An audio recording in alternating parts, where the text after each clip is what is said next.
Hey guys, this is Rudy, and I wanted to make a quick video response to You Are in the Village, and I'll try to be as quick and make my points as fast as I can. I know I have a tendency to ramble at times, but this is what YouTube's all about, right? It's about people putting their views about the world and people making counter views, and I have nothing but respect for You Are in the Village. I know he's an atheist, and I know that he may view Christianity much differently than I do.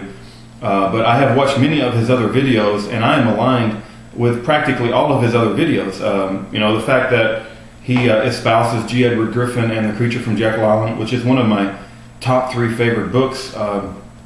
So it's okay that we have disagreements. Disagreements are natural. So I just couldn't pass up an opportunity to put out a counter view to his video that he put out regarding Christianity, wars, and hypocrisy. And we have exchanged personal messages as well, and he's been very courteous and shared some deeper insight into his views, and I appreciate that. Again, I got nothing but respect for You Are in the Village. But having stated that, I think he's laying the blame of Christianity where that's not necessarily the problem. The title of my video will be Christianity is not the problem. And I think that the argument is common among a lot of atheists that I get into a discussion with. Richard Dawkins has a statement which I think summarizes his video, and the statement is, science flies men to the moon and religion flies men into buildings. Now, science is not a prize for atheists to claim over theists. It's not like atheists can claim science and say, ha ha ha, we've got science and you religious people don't have science. That's not like that at all. Many religious people are an advocate of science. I'm an advocate of science. I mean, it's silly to think that atheists somehow claim science to be theirs and it doesn't belong to the religious people. But, You Are in the Village didn't do that. I'm just saying that's something that Richard Dawkins does. But the point I wanted to make, and let me just kind of summarize up regarding war. And I don't want to talk about the Iraq War specifically. I think we all have a huge amount of respect for the fighting men and women who are over in Iraq right now, risking their lives. So I would not say anything about that specific war while they're over there. I got too much respect, and I think we all do, and there's no debate about that. But we do know that George Bush, initiated this war preemptively, and the whole concept of a preemptive war I am against. And let me also define the word Christian. When I use the word Christian or Christianity, I mean someone who is following the teachings of Jesus Christ as outlined in the New Testament. So when somebody says there's a lot of hypocrisy in Christianity, I don't disagree with that a bit. I believe that one of the main reasons for the rise of atheism in America is the mainstream Christian church. And they are making people turn to atheism because of their hypocrisy.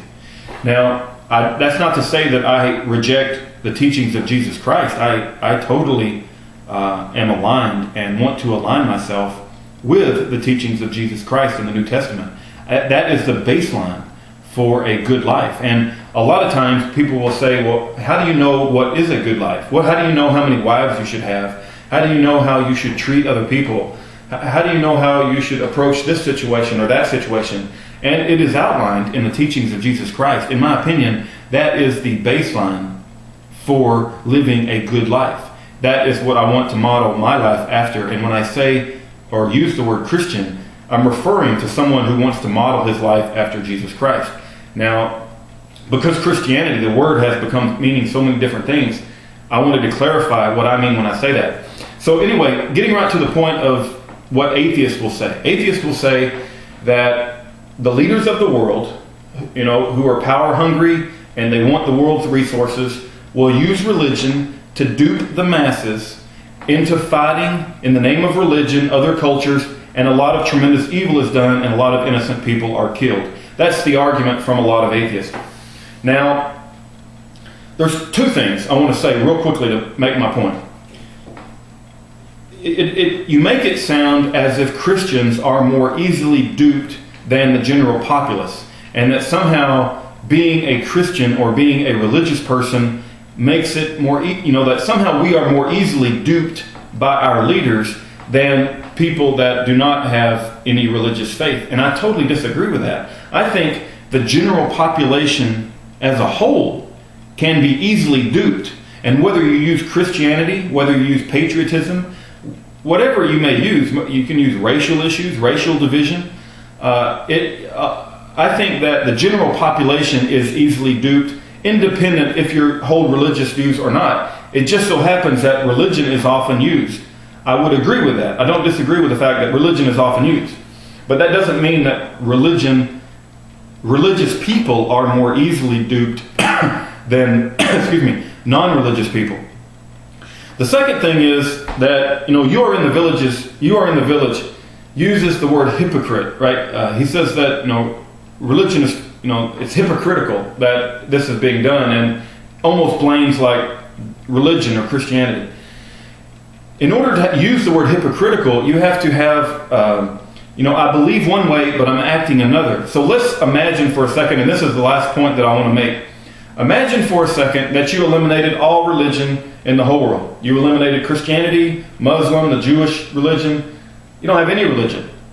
Do you really think that if all religion is eliminated in the whole world, that we're all just going to be a bunch of angels and there will be no more wars and all these evil people will just start acting perfectly, or they won't be able to use patriotism or nationalism or the desire for greed, resources, the desire to take over other people's lands, and you think all that's going to fade away if we eliminate religion?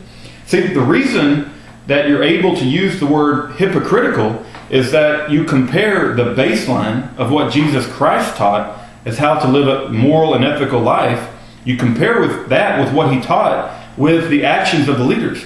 Now, if you eliminate the teachings of Jesus Christ altogether and you eliminate that from the picture, now all you have is the evil leaders. And they're still going to find other reasons besides religion to motivate the people to go fight other people. They will find other reasons. Believe me, they're not just going to we don't have religion anymore. We can't dupe the people. See, the huge benefit of religion is that at least you can call them a hypocrite, because you can point to the teachings of Jesus Christ and say, what you're doing, sir, is a hypocrite, because that's not what Jesus Christ says. Now, many people don't do that in today's society. I totally agree with you. And that many people will allow their leaders to use religion to convince them to do tremendous evil. I totally agree with that. But the Christian religion and the teachings of Jesus Christ are not the source of the problem. Christianity is not the problem, right? And without Christianity, the world would be much, much worse place if you eliminated it. Anyway, I hope I made my point. That's just my view on it, and I just had to get it out there. I do respect atheists, and I respect anyone. I respect any brave soul who puts their views on YouTube for the world to see and for the world to comment on. And no matter, even though we disagree, I have to say that anybody who puts their views on YouTube is a brave soul. God bless every single one of you. I hope I made my point, and take care and good night.